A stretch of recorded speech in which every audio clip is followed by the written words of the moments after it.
All right, this video is for calculus in the unit on parametric equations, polar, and vectors. And so we're transitioning to the polar part of this. And this video is about polar coordinates and their graphs. Right, so all these ideas, parametric equations, polar coordinates, and vectors, are different ways to relate x and y. So this is also a very useful way, and we'll see why when we get to the next sections where we do calculus with these things. But today we're going to define what polar coordinates are and how curve shapes are graphed in this coordinate system. All right, so the definition of polar coordinates, so far, the coordinates that we've been using for all of our math up to this point are what we call Cartesian coordinates, or the rectangular coordinate system. That means that when we're talking about locating a point on an xy plane, we just go simply a distance in the x and a distance in the y to get there, right?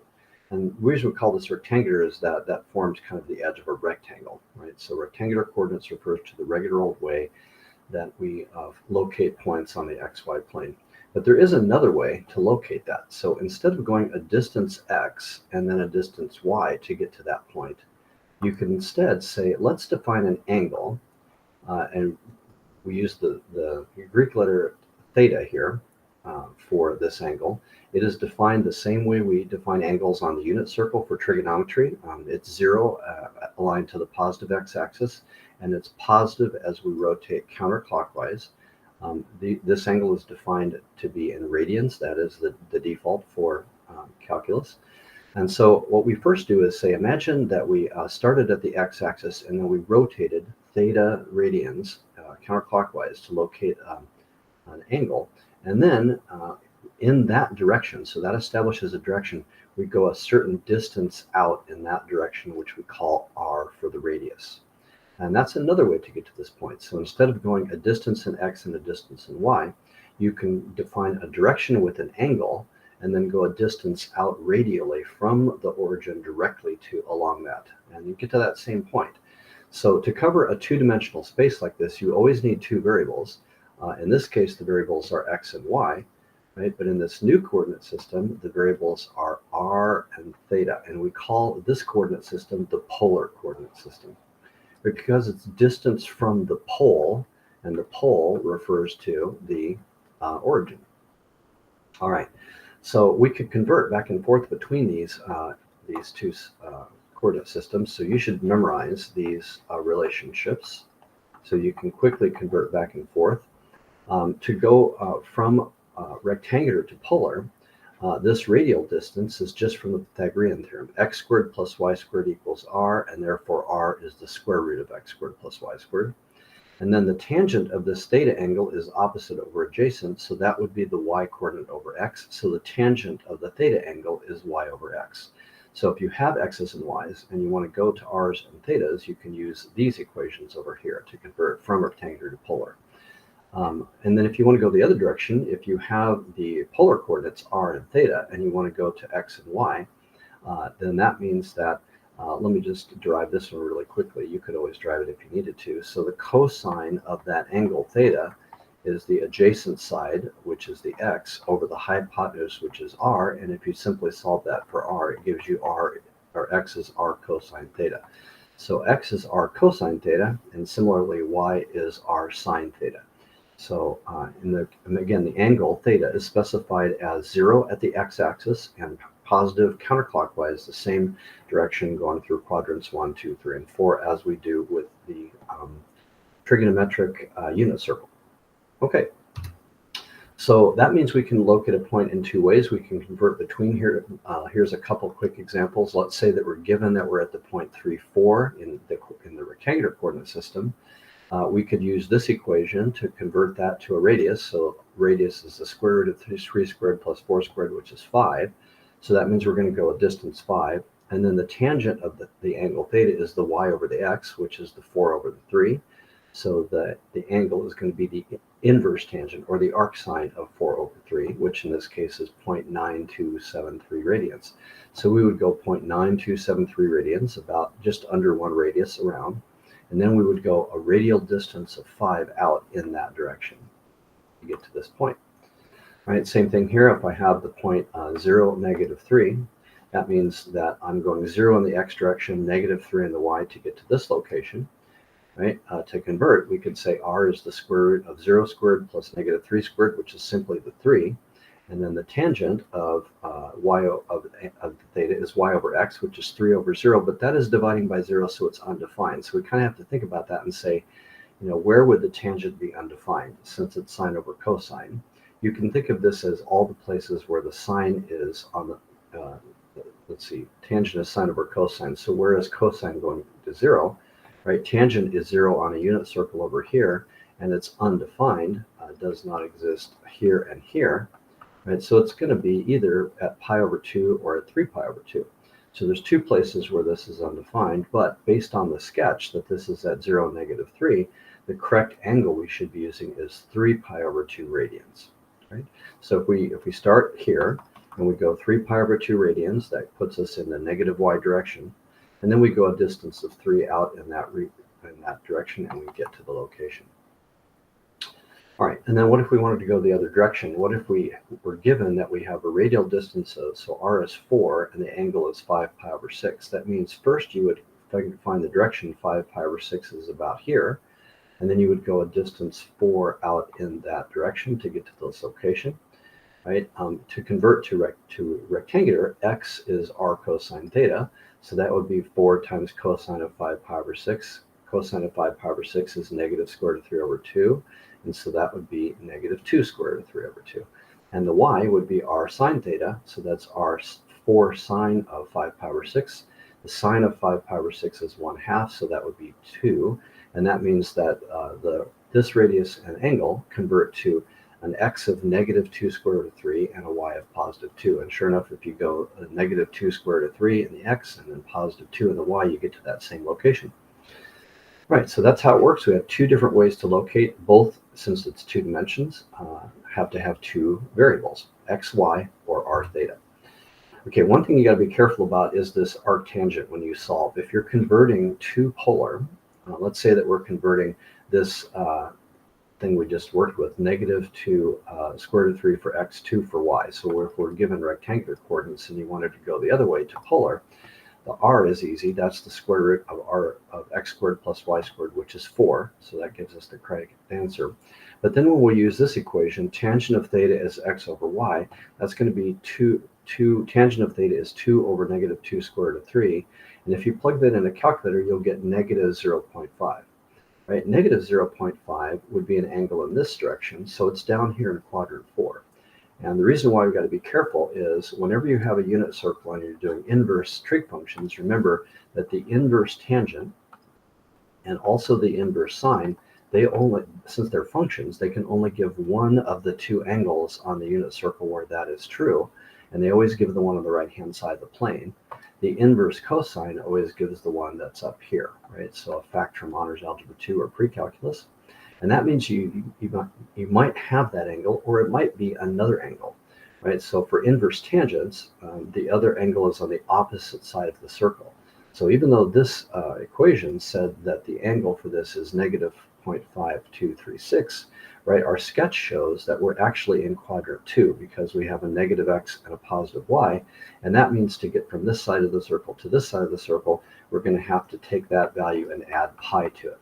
And if we do that, we get +2.618. So that's actually the correct value, right? So just add or subtract pi if you need to go to the other side of the circle. And that's why it's always important to sketch what's happening first. All right, so you can use tables or you can use a calculator actually to graph. So let's go ahead and try to sketch one of these things for a function. Let's say instead of, I guess I shouldn't call it a function. Let's say that, so the first part here, we were just talking about converting from coordinate system to coordinate system.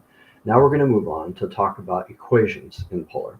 So an equation in polar typically is solved for r as a function of theta. Although theoretically it could be solved for theta, this same equation would be cosine of theta equals r over 4, and therefore theta is inverse cosine of r over 4.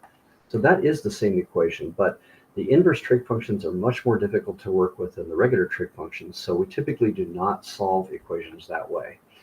In polar, we typically write r as a function of theta rather than theta theta as a function of r. So you would see an equation in polar written as r equals some expression. All right, now the question is, how can we graph this? Well, of course, we can use a table for this, right? We can just say, let's actually do it directly in, let's do this directly in polar without converting to rectangular. So if r is 4 cosine theta, we can pick some theta values. Like let's start, for example, at theta is 0, and I'll go ahead and make a graph over here. Okay. So this is still on the xy plane. That does not change. Let's put some tick marks here. Maybe I've got a 4 in here, so maybe 4 in each direction here.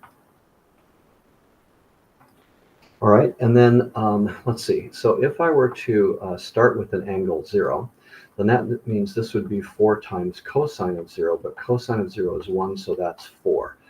So what that means is we're going to start at the angle 0, which is over here, and we're going to go a distance of 4 out in that angle. So 1, 2, 3, 4. That means this red point is on the curve of this polar function. All right, another convenient place would be maybe pi over 4, let's say. So that would be 4 times cosine of pi over 4 for the radius, and that's 4 times the square root of 2 over 2, or 2 square root of 2. Square root of 2 is about 1.4, so that's double that. That's about 2.8. Okay, so how do we graph that? Well, first we would go to the angle pi over 4, which is here. We are rotating this way to pi over 4, and then we would go a distance of about 2.8. So 1, 2, 3, maybe right around here, somewhere around there. So you're going 2.8 out in that angle distance. All right, so now let's go to pi over 2. So pi over 2 would be 4 times cosine of pi over 2, but cosine of pi over 2 is 0, so this is 0. So although we're in the direction here of pi over 2, we actually go a distance 0, so we're back on the origin. Okay, so it kind of suggests we have a curve like this, right? Let's continue. So if I were to go to 3 pi over 4, and this would be 4 times cosine of 3 pi over 4, right? And that would be 4 times negative square root of 2 over 2. That's going to be negative 2 square root of 2. And what that means is we're going to go over here to the angle 3 pi over 4. This is the angle 3 pi over 4 here, right? But you can think of it as being a number line, which means this is the positive end of that. And you can have negative radiuses. They just go in the opposite direction. So if the positive radius is here, the negative radius would mean that we would go that negative 2.8, the 2.8 in the negative direction and get to about there. And then when we get up to, let's see, pi, we would be at 4 times cosine of pi, but cosine of pi is negative 1, so that is 4 times negative 1, or negative 4. And that means when we're at pi, which is this angle, we're going a distance of 4, but in the negative direction, so we're going back this way and getting right back to our original point.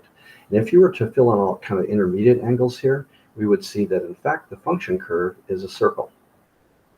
And it only takes from 0 to pi to go all the way around that circle.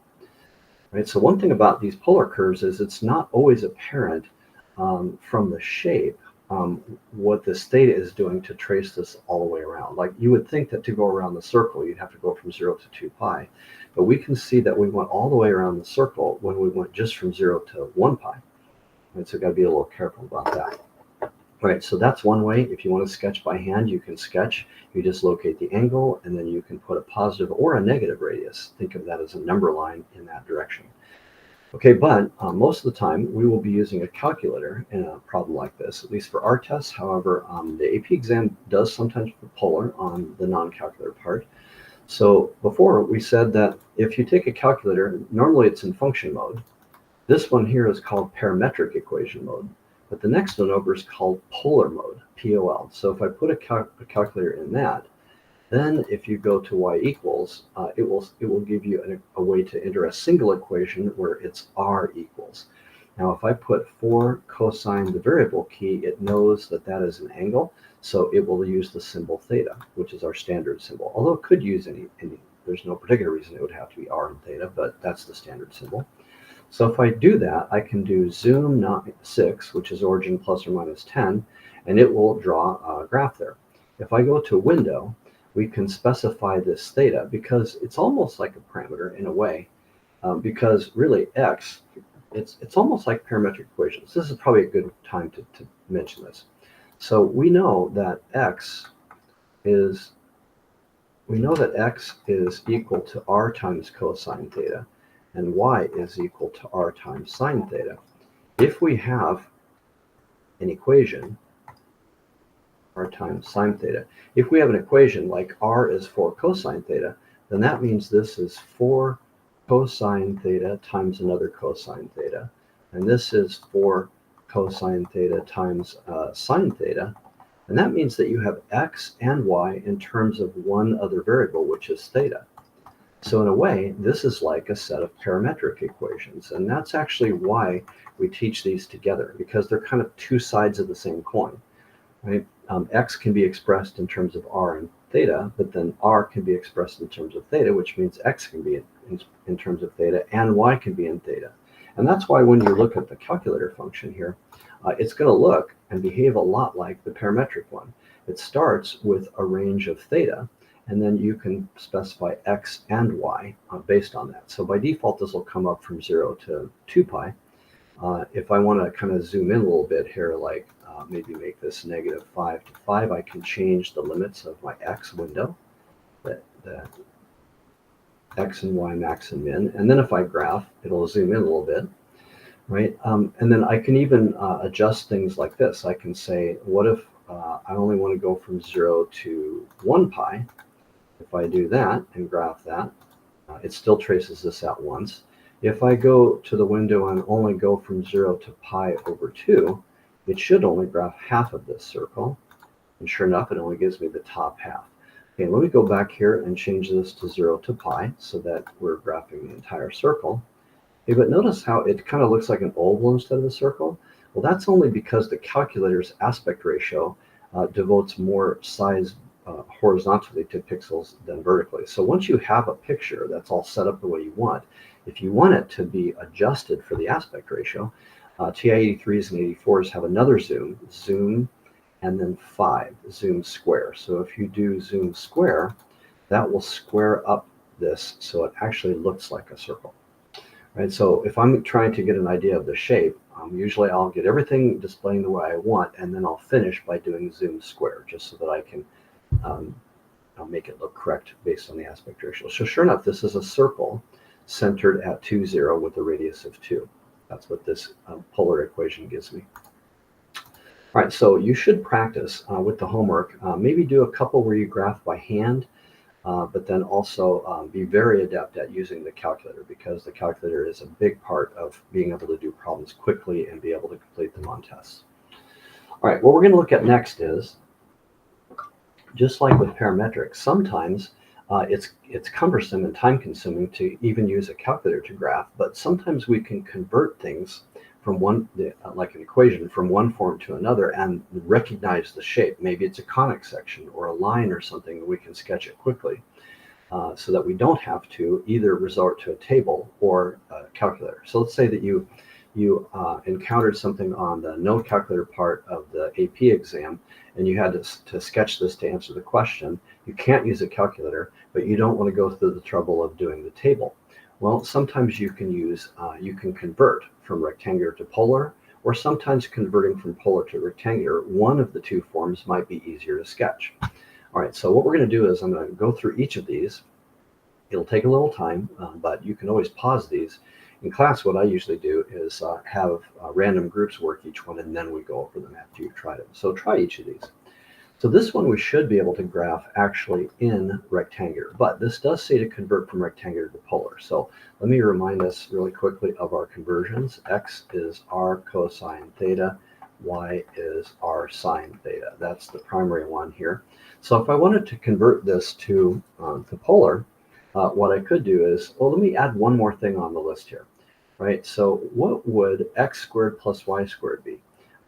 X squared plus y squared would be r cosine theta is what we place as the x, and y is replaced with r sine theta, right? That's equal to 16.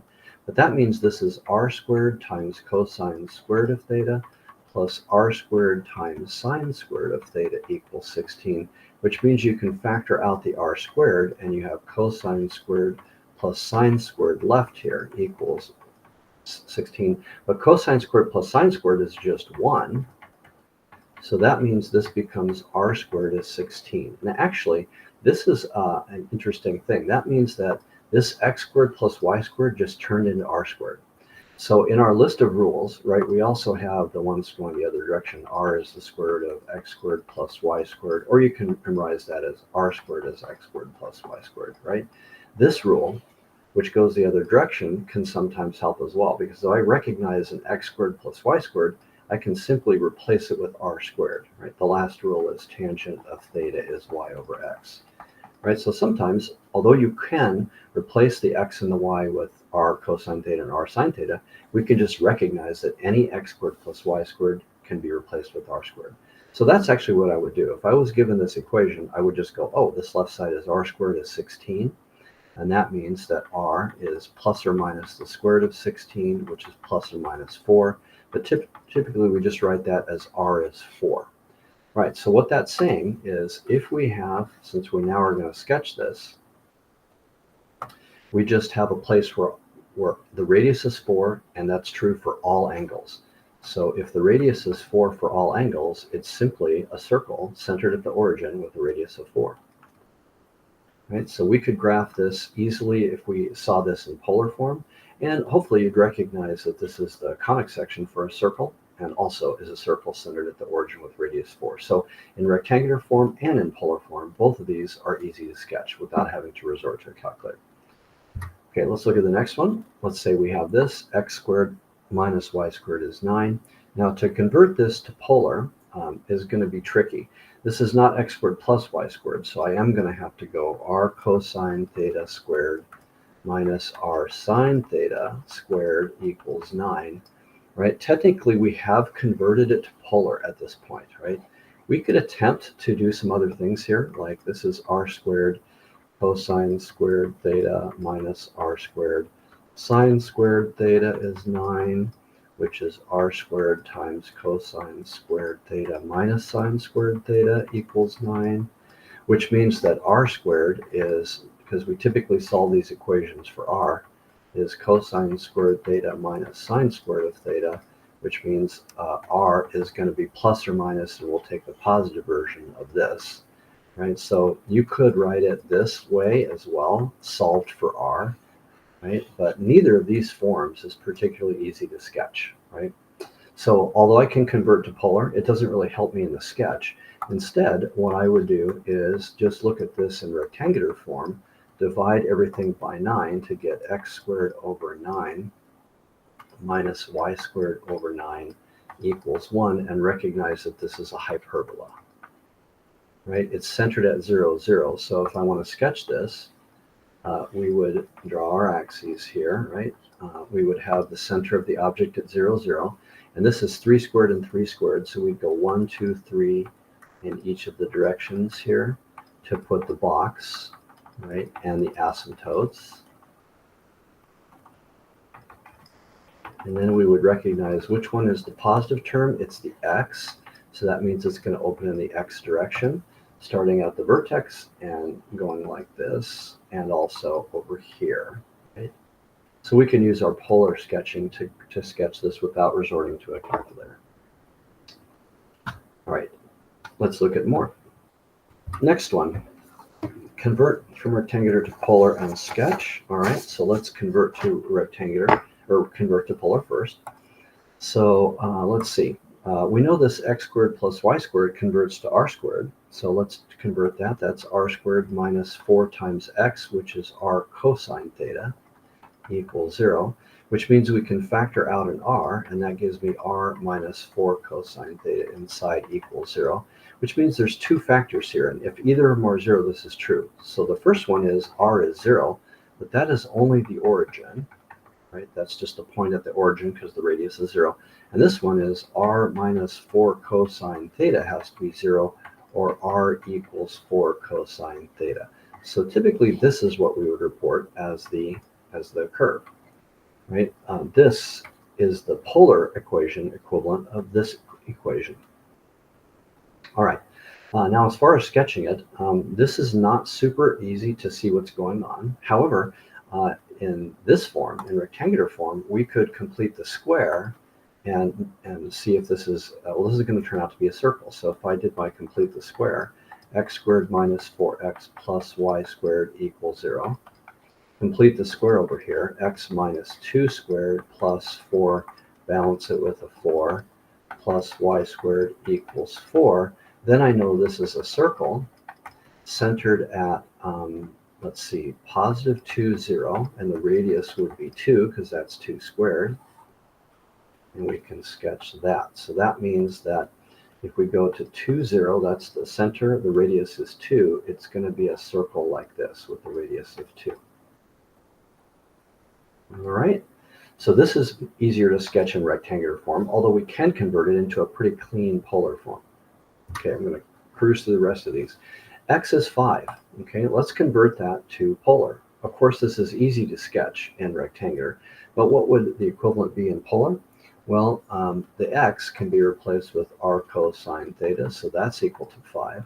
And if I solve this for r, that's 5 over cosine theta, which means r is 5 times secant theta. So either of these equations, right, would be the equations we could use for the polar equation. Not obvious that this is a line, but from this, we know directly that that is a line. X is 5. Right, so if I go to 1, 2, 3, 4, 5, it is simply a vertical line there. Sorry, that's not really good sketch. It's the line x is 5, but this is its polar form, 5 secant theta. All right, a few more. Now let's go the other direction. If we're given a polar form, can we graph that? I can graph that directly, actually. That is all the places where the radius is 2. So if I just go to all the places where the radius is 2, I get a circle centered at the origin, right? There's no theta in there, so it doesn't depend on, for all thetas, radius is 2, that's supposed to be a circle. All right, but to convert that, we would have to play a little trick. There's some tricks we sometimes have to do. I don't have any direct, easy conversion for r, but if I squared both sides, I would get r squared is equal to 4. And I can replace the r squared with x squared plus y squared equals 4. And then I get a nice recognizable form of a circle equation. Right, so sometimes squaring or multiplying by an extra r on one side or the other, well, both sides, would make the form easier to convert. Okay, here's another one. R is 8 sine theta. I suspect this is going to be an offset center circle of some kind, but let's convert and find out. Can't really sketch that directly. So now I have sine theta here. R times sine theta would be y. So the first thing I'm going to do is multiply both sides by an r so that I can write the left side as x squared plus y squared and the right side as 8 times y, which means I can get these over to the same side, y squared minus 8y. I can complete the square here to get x squared plus y minus 4 squared plus square that to 16 and balance. And then I know this is a circle, right? The center is at 0, positive 4, and the radius is 4. So that lets me quickly sketch this. Let's see, 1, 2, 3, 4, 1, 2, 3, 4. So the center of this circle is at 0, 4, and the radius is 4. So it's going to be a circle with this radius that takes it right back down here to the origin. All right. I think we have a couple more, a few more. Okay, let's look at the other ones. Okay, theta is 5 pi over 6. All right, I can sketch that actually directly in polar because that defines an angle, right? So if I go to 5 pi over 6, which is over here, right? This is 5 pi over 6. Then that means that if I sketch the positive radiuses and the negative radiuses for that, I have sketched the curve. So this is actually the polar equation of a line with a specified direction. Now to convert it, if we have thetas, typically we will take the tangent of both sides because we know that the tangent of theta is the y coordinate over the x. So the tangent of theta will be the tangent of 5 pi over 6. And over here, tangent of theta, we can now replace with y over x. And over here, this tangent of pi over 6, we have to figure out what that is with a unit circle. So 5 pi over 6 is over here, where the x is negative square root of 3 over 2, and the y is 1/2. Tangent is the sine over the cosine, so that would be 1/2 over negative square root of 3 over 2, which is going to be negative 1 over square root of 3 because the 2's will cancel out. So this tangent is negative 1 over square root of 3, and that means if I solve this equation for y is that slope times x. So it's an equation of a line whose slope is negative 1 over the square root of 3. All right, so yeah, this could be graphable either in polar or in rectangular. What about this one, 2 cosecant? All right, first, I would probably convert the cosecant to sine. That's 1 over sine. And then that means I could multiply it to the other side. So that's sine theta equals 2. But sine theta, our sine theta is y. So this is the line y equals 2. This is much easier to graph in rectangular. X, y. It's all the places where y is 2 for all x's, so it is the horizontal line. So this, believe it or not, is the equation of a horizontal line in polar. All right, and then one last example here before we do quick things to wrap up this video. All right, convert from the same thing. So we'll convert to polar. I'm looking at that. I can't see at all how to graph that in polar. But what we could do is maybe convert everything to sines and cosines, since our defining rules are based on that. Cotangent would be, since tangent is sine over cosine, this is cosine over sine. And this is 1 over sine. Okay, so maybe I could bring one of those sines over there to be with this r, to be r sine theta. And then this is now cosine over sine. So maybe I'll leave that back as cotangent, right? Because this r sine theta is a y, and if cotangent is, if tangent is y over x, and cotangent is 1 over tangent, that means cotangent is x over y. So that means that we have y squared equals x, which is the equation of a parabola, right?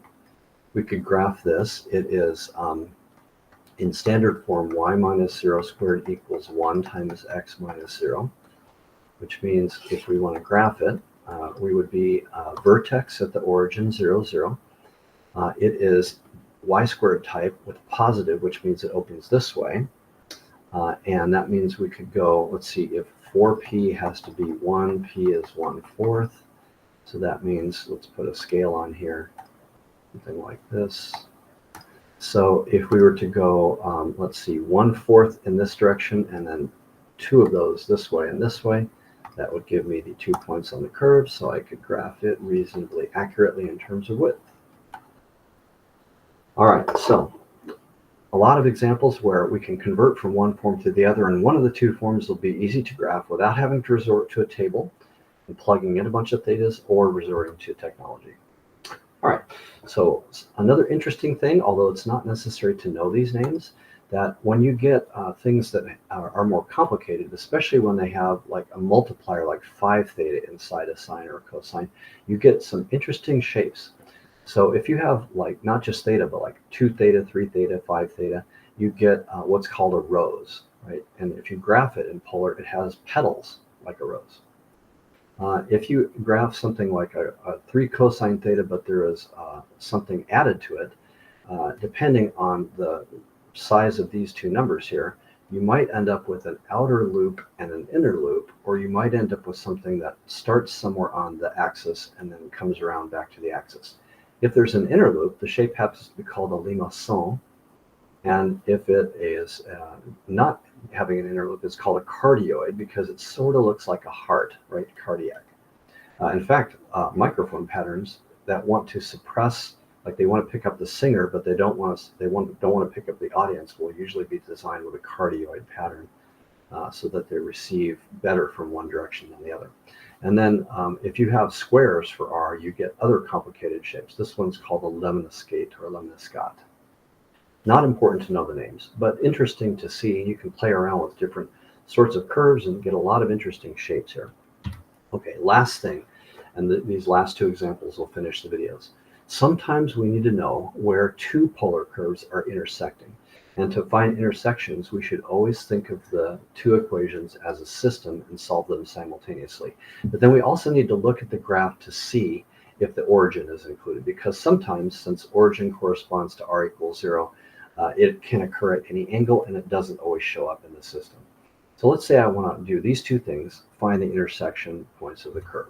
All right, so the first thing I would always do if I'm trying to look at two curves is I would use technology to graph the system, or use one of my other techniques for graphing them. But with two, we'll usually use technology. So let's say we've got r1 plus sine of the angle, and then the other one is 3 times 1 minus the sine of the angle. Using the technology here to graph, I'm going to use zoom 6 first. That will give me origin plus or minus 10. Okay, so it looks like we have two cardioids here. Let me zoom in a little bit and square up. So let's go to like maybe -8 to 8, -8 to 8. I'll graph that so we can zoom in a little bit. And then I'm going to do the square zoom so we get a better picture. Number 5 here. This is what we're dealing with here. All right, so let me sketch it here. Here is the sketch. It looks like we have, if I look at that again, yeah, something like this. So we've got like one cardioid that does something like that. And then we have the other cardioid does something like this. Okay, so just looking at that, it looks like there are 3 intersection points I'm expecting to find there. All right, so how do we find intersections in polar? All right, so this can be a fair amount of work. First, I'm going to think of that as a system, and I'm going to solve them with substitution. So I'm going to replace this r with this one's r, and get 3, 1 plus sine theta equals 3 times 1 minus sine theta, which means we can divide out the 3's and get 1 plus sine theta equals 1 minus sine theta, which means we can get the 2 sines over here and subtract 1 from both sides, so we get 2 sine theta equals 0. And that means if you divide by 2, sine of theta is 0.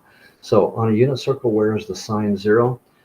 Sine on a unit circle is 0 here and here. So I'm going to write out some possible values for theta here. It could be 0, could be pi, could be 2 pi, could be 3 pi, etc. And it could even be negative pi and so on. I'm just going to take some of these. Let's take the first one. Okay, so theta is 0. And then what I'll do is I'll plug that into the one of the equations to find the corresponding r. So if theta is 0, r could be, I'm using this one of this top equation, doesn't matter which one, 3 times 1 plus sine of 0. Sine of 0 is 0, so this is 3. So that means r is 3 when theta is 0. That is one of the intersections. And that would be this intersection here. Angle is 0 at radius of 3. So we're 3 out here. All right, I could also convert that to xy coordinates if that was something that I needed for the problem. And if I wanted to do that, x would be r cosine theta. So if the r is 3 and the cosine is 0, this would be 3, and the y would be r sine theta, which would be 3 times sine of 0, but sine of 0 is 0. So that means that this is also at the point x is 3, y is 0, and sure enough, that is the coordinate point 3, 0. Right, so that's what we would do for that angle. Now, we also have another angle, pi, and if I were to do theta is pi, I can figure out what the corresponding r is. I will use the same color scheme here. I'm using this first equation, 3 times 1 plus sine of pi. Okay, sine of pi is also 0, so this is 3. And that means that we are going to an angle of pi, which is over here, and we're going a distance 3 out there, so that is this right here.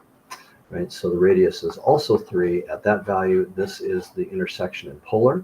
And if I want the intersection in rectangular, you could do r cosine theta, which in this case would be 3 times cosine of pi. Cosine of pi is -1, so that's -3. Y would be r sine theta, 3 times sine of pi. Sine of pi is 0, so that's 0. So the corresponding xy pair here is -3 for x, 0 for y, and sure enough, that's -3, 0. All right. Now, if I were to try these other ones, like 2 pi, that is just back to the same thing. So this is also 2 pi. This is also 3 pi. This is also -pi. So no matter what other theta I pick from this list, I'm not going to get any of the other intersections. It's just going to bounce them back and forth between these. Okay.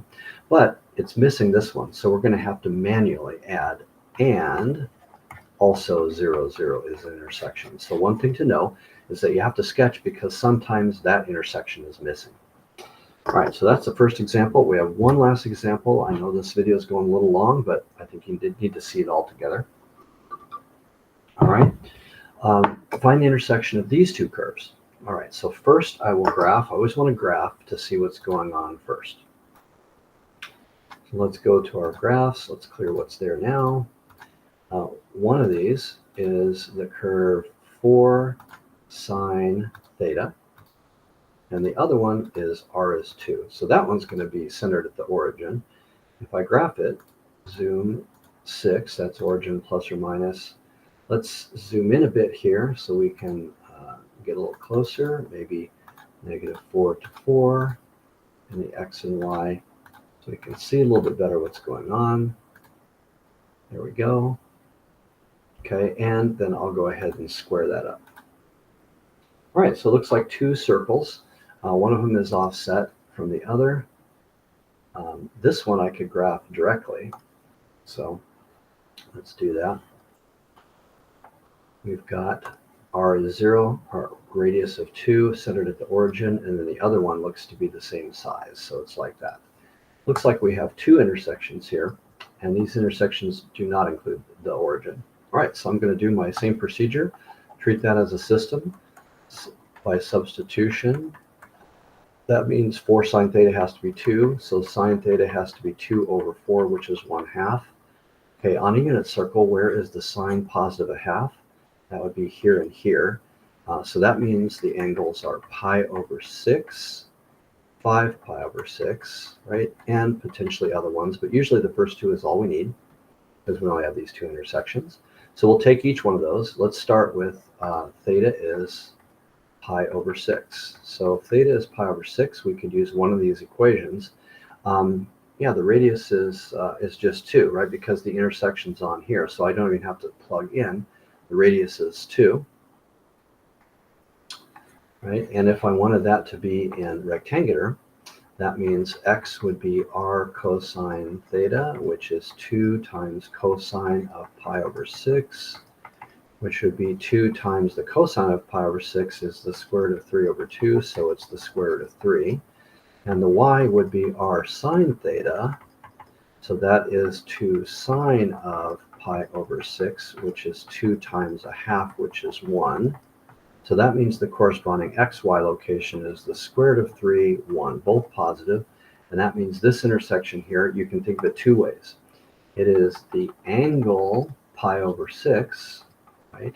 And then go a distance, let's see, 2 out in that angle, 1, 2. Or it is in x, it is the coordinates square root of 3, 1. So square root of 3 over and 1 up.